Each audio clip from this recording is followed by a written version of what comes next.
E nós estamos de volta com o Bastidores do Poder e agora a gente vai falar dessa mini reforma trabalhista aí que está lá no Senado e que muita gente está reclamando, falando que, olha, vai ser mais perda para o trabalhador. E a Rose vai apresentar a nossa entrevistada. Vamos lá, Rosmaria? Pois é, a Luana Duarte, procuradora do Ministério Público do Trabalho. Eu falei, pois é, Luana, porque eu não sabia se você já estava aqui com a gente. Aí eu falei assim, deixa eu ganhar um tempinho. Aí, Luana, eu só vou pedir para você chegar mais à esquerda um pouquinho para centralizar. Não, ao contrário. Eu estou tentando. Aqui. Isso, aí, perfeito. Não, ainda, mais um pouquinho. Mais um pouquinho. Aí, agora sim. Aí. Gente, aqui é um programa de rádio, mas tem imagem, porque a gente transmite pelo YouTube, pelo Facebook, né? Então, aquela coisa toda. Luana, bem-vinda, obrigada pela tua disponibilidade em atender ao convite da Rádio Bandeirantes. E eu quero perguntar aquilo que é o seguinte, essa mini reforma que está no Senado, ela é ruim para o trabalhador? Como que vocês estão avaliando? Vocês devem se debruçado sobre as propostas, né? Como que você está vendo isso? Bom dia, Rose. Bom dia, Zezé. Primeiramente, agradecer em nome do Ministério Público do Trabalho a oportunidade de trazer a discussão desse importante tema à sociedade.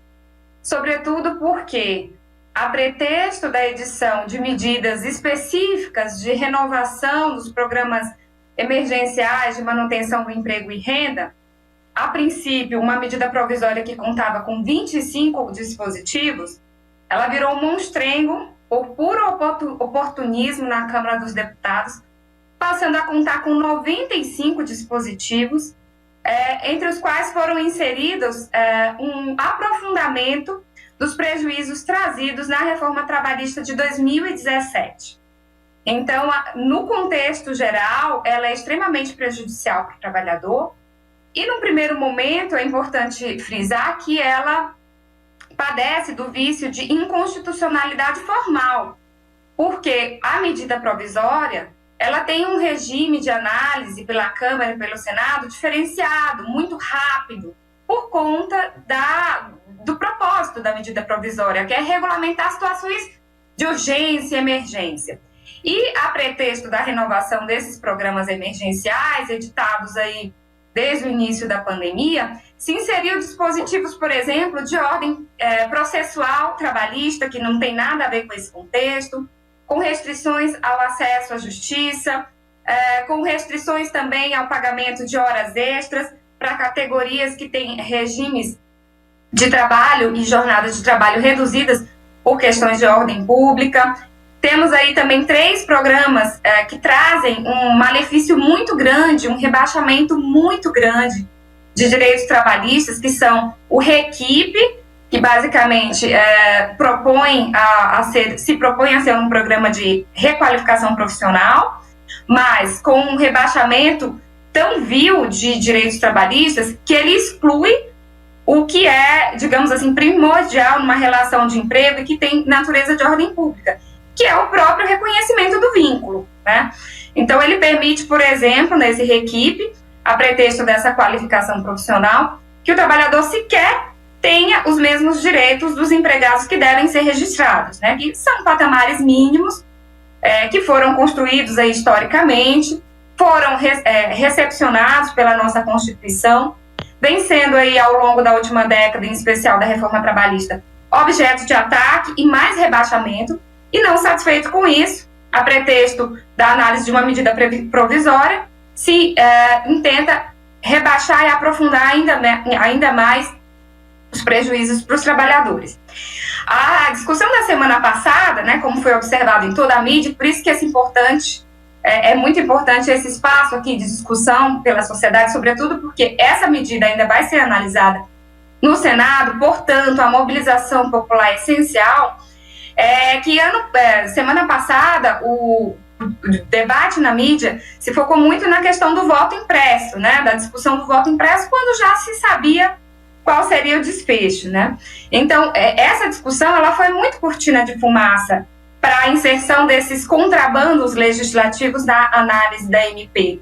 E também é emblemático lembrar, né, que nós tivemos aí um tanque velho com uma fumaça preta que é emblemático também dessa cortina de fumaça que foi lançada para trazer, digamos assim, obscurantismo para essa discussão, que é muito importante, porque afeta a força motriz da nossa sociedade, que são os trabalhadores, mas também não é só uma cortina de fumaça, o emblema daquela imagem lá daquele tanque.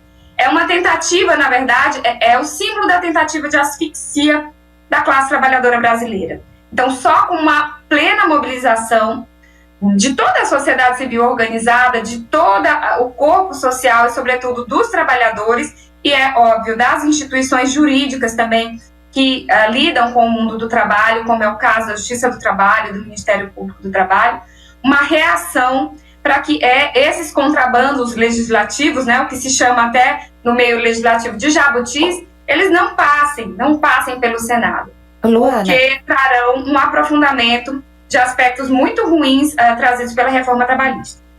Luana, há uma discussão hoje que nós temos aqui no Brasil, por exemplo, 14 milhões de desempregados e, assim, antes de tudo, também não sou favorável à retirada de direitos dos trabalhadores, não é isso.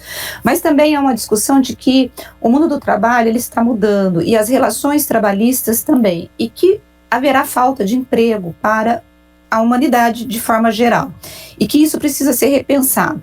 Como que o Ministério Público tem avaliado essa questão de falta de vagas para os trabalhadores, como conciliar esses direitos trabalhistas para poder gerar emprego, a mudança do mundo que a gente tem visto, que tem até inclusive uma questão de que os estados, está uma discussão na ONU, né, de que os países terão de ter subsídios para poder sustentar alguns trabalhadores que podem ficar fora do mercado, ou seja, é muito além só dessa discussão desse projeto de lei. Há uma crise mesmo instaurada em relação à questão de mão de obra. Como que o Ministério Público está discutindo esse cenário futuro? Desde a reforma trabalhista de 2017, o Ministério Público do Trabalho tem apontado que essa promessa de desregulamentação, né, da nossa legislação trabalhista clássica, como promessa de ampliação de postos de trabalho, melhoria dos níveis de empregabilidade, seria falaciosa, porque a lógica do mercado, a lógica da inclusão da mão de obra das pessoas, né, do acesso ao mercado formal de trabalho, ela pressupõe o crescimento da economia, depende de fatores macroeconômicos da lei da oferta e da procura. Então, assim, falar em rebaixamento, em barateamento da mão de obra como uma promessa, né, depois desses 4 anos, essa promessa ela é confirmadamente falaciosa. Sobre essa questão que você pontuou especificamente do desafio global que se impõe em relação ao mundo do trabalho, de fato, os países do capitalismo mais avançado, eles têm se debruçado sobre essa questão, porque as revoluções, né, a chamada indústria 4.0 e todos os desafios que essa nova realidade impõe, ela pressupõe realmente uma mudança de postura dos estados e dos níveis de regulamentação das relações trabalhistas, mas não para pior, e sim para melhor. Por exemplo, nos países de capitalismo avançado, tem se buscado dividir, digamos assim, o bolo do trabalho, ele é o mesmo ou até diminuiu, né? Para aumentar a divisão, ou seja, manter um nível de empregabilidade decente, o que os países têm feito é a redução das jornadas de trabalho sem redução de salário, porque senão implicaria num efetivo rebaixamento, né, das condições de vida e de trabalho.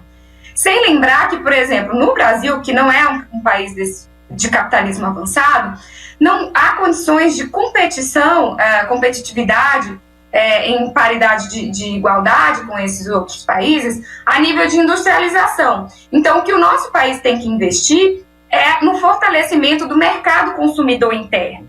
Então, não há esse fortalecimento com redução dos níveis de remuneração, né, com redução de jornada e redução de salário. O que nós precisamos, na verdade, é o contrário do que essas reformas buscam imprimir, né? Essas reformas, por exemplo, o REQIP, ele prevê o pagamento de um salário, de uma remuneração que ele nem chama de salário, de R$550 por mês. Que tipo de mercado consumidor interno nós teremos com uma massa de trabalhadores com ocupações que não dá nem para chamarem de emprego, porque ele exclui, né, a caracterização da vinculação de emprego, ou de trabalho, porque é uma subocupação, né, cuja a baixa remuneração seria legitimada por lei. Então, assim, o desafio que se impõe é nós não rebaixarmos, mas mirarmos aí para as experiências dos países de capitalismo avançado, como, por exemplo, a Alemanha, que conta, por exemplo, com um sistema sindical bastante forte,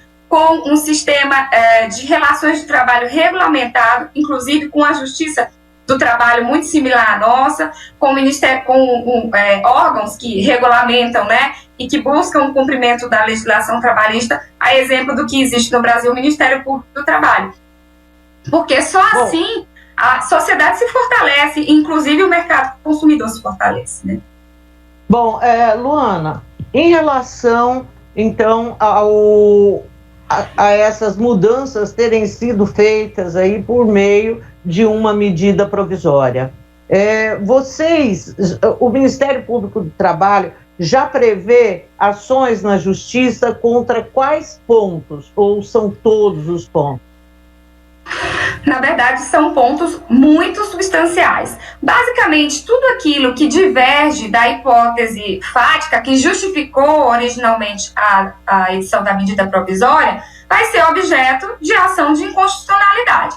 Porque, como eu coloquei, né, originalmente era para prorrogar aquelas medidas de preservação do emprego e renda de caráter emergencial por conta da pandemia. Mas, por exemplo, se incluiu restrições ao acesso à justiça, aos benefícios da gratuidade da justiça, redução de pagamento do adicional de horas extras, que a Constituição prevê como 50%, esse projeto de lei da análise da MP pretende rebaixar para 20%, descaracterização da natureza alimentar, de verbas como, por exemplo, o salário alimentação, auxílio alimentação, vale alimentação, que é reconhecido como integrante da remuneração pelo próprio Tribunal Superior do Trabalho, a exclusão do vínculo formal de emprego nos programas REQIP, a exclusão também do vínculo formal e a afronta ao artigo 37 da Constituição, por exemplo, que prevê a necessidade de concurso público para ingresso em cargos públicos, né? Porque uma parte desse projeto também ele prevê a possibilidade de um trabalho voluntário, entre aspas, contrariando a própria legislação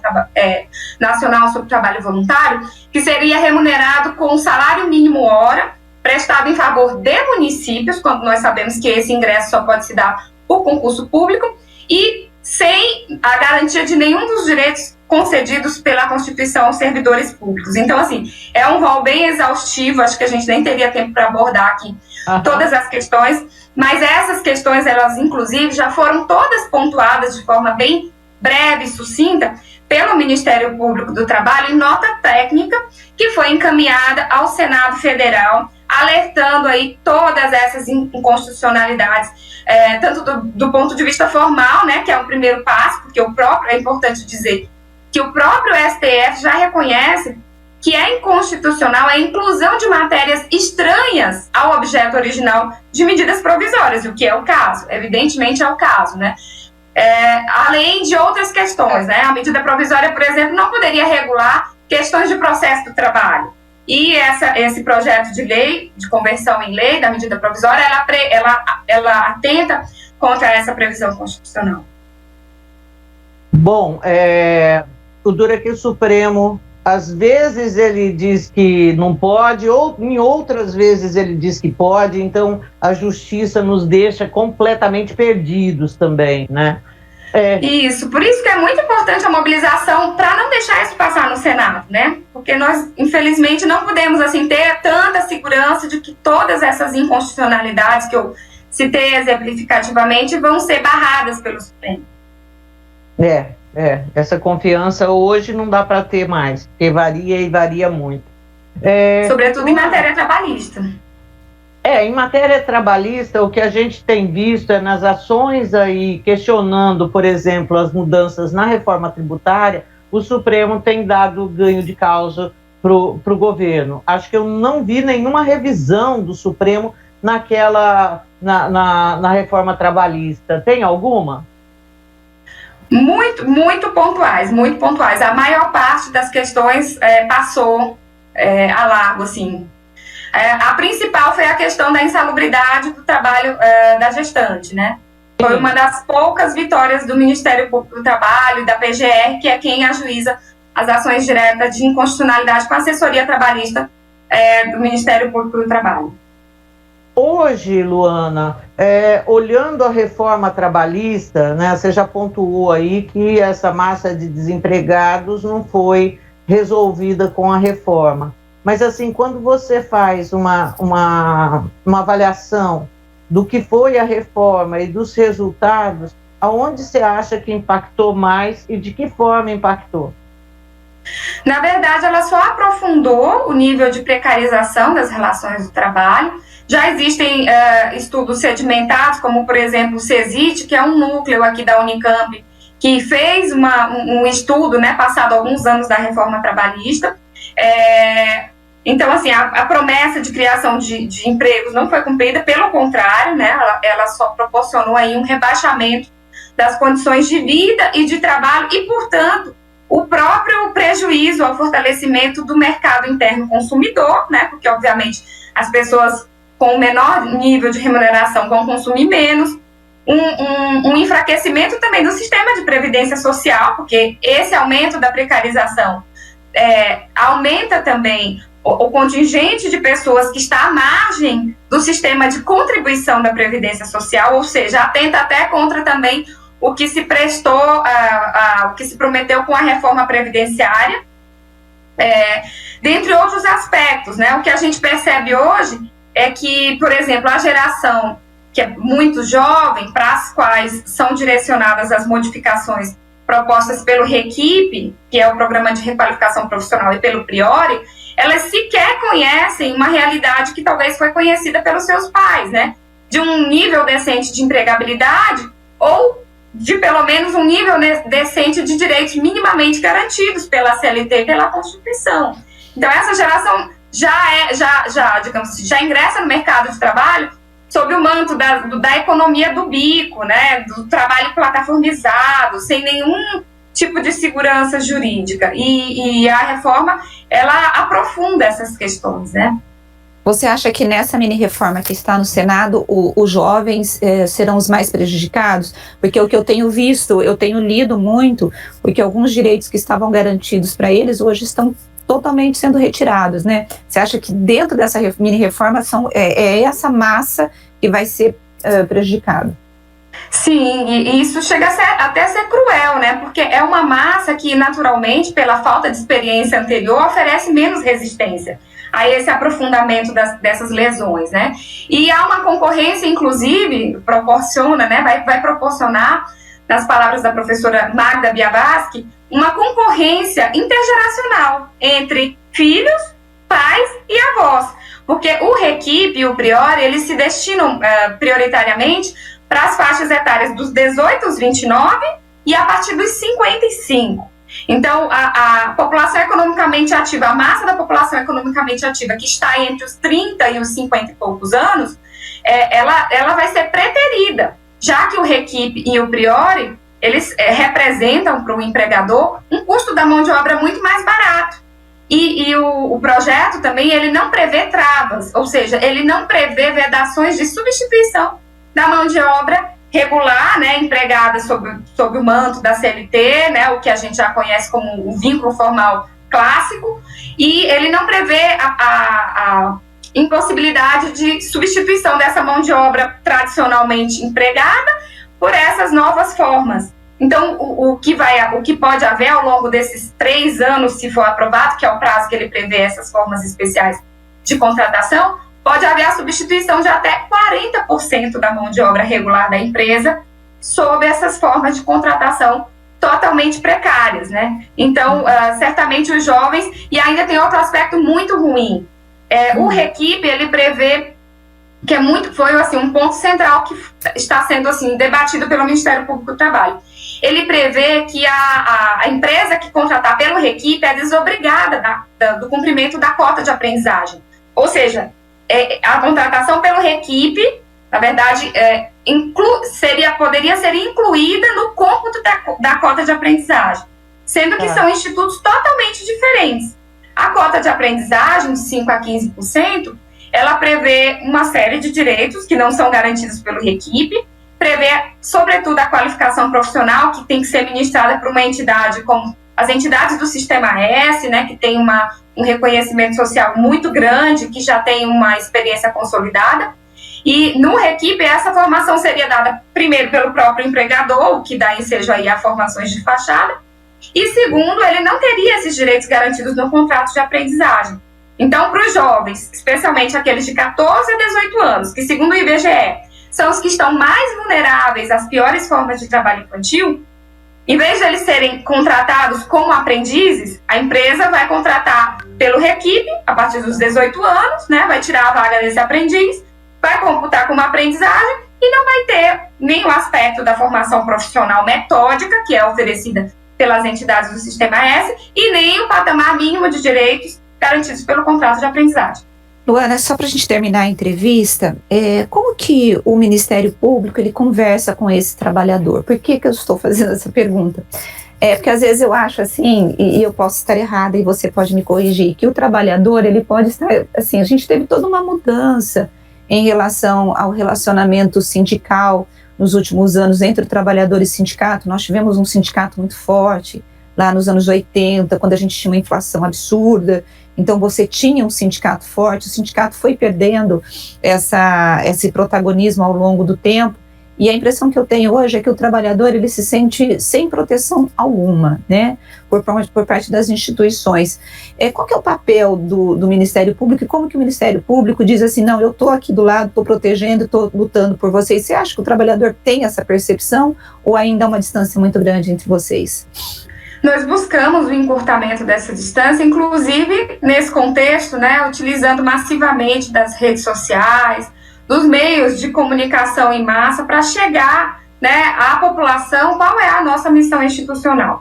Mas é importante colocar também que o Ministério Público, por exemplo, aqui na 15ª Região, instituiu um fórum e participa ativamente de um fórum de liberdade sindical, porque esses novos desafios, né, impõem também uma nova forma de atuação, inclusive para os sindicatos, né? O resgate desse contato com o trabalhador, inclusive, mediante a utilização dessas novas formas de comunicação, é essencial. E, apesar de todos os retrocessos, inclusive essa estratégia de minar a atuação dos sindicatos, ela já vem aí desde 2017 e ela é novamente a tentativa de enfraquecimento, de aprofundamento, é novamente aprofundada nesse projeto de lei de avaliação da MP 1045, na medida, por exemplo, foi interessante você citar, que é outra questão inconstitucional. No REQIP e no Priori, por exemplo, o trabalhador ele não pode ter filiação sindical, o que atenta contra a liberdade de associação pela Constituição e as próprias diretrizes que tratam aí da atuação dos sindicatos. Então, assim, é sintomático que ele preveja isso, porque é uma forma de deixar o trabalhador alheio à sua representação sindical. Mas é importante que o trabalhador saiba também, por exemplo, que ele conta com o Ministério Público do Trabalho, com a Justiça do Trabalho, com os órgãos de inspeção do trabalho, Ministério do Trabalho e Emprego, recentemente agora recriado, mas também que vem sido alvo de enfraquecimento sistemático, sobretudo na última década, em matéria de segurança e saúde do trabalho. Todo município tem que ter uma divisão especializada em vigilância e saúde do trabalhador, quer dizer, são órgãos também que estão assim, são de fácil alcance pela população, né? Sobretudo agora na pandemia do coronavírus, em relação às medidas sanitárias que têm que ser adotadas pelas empresas.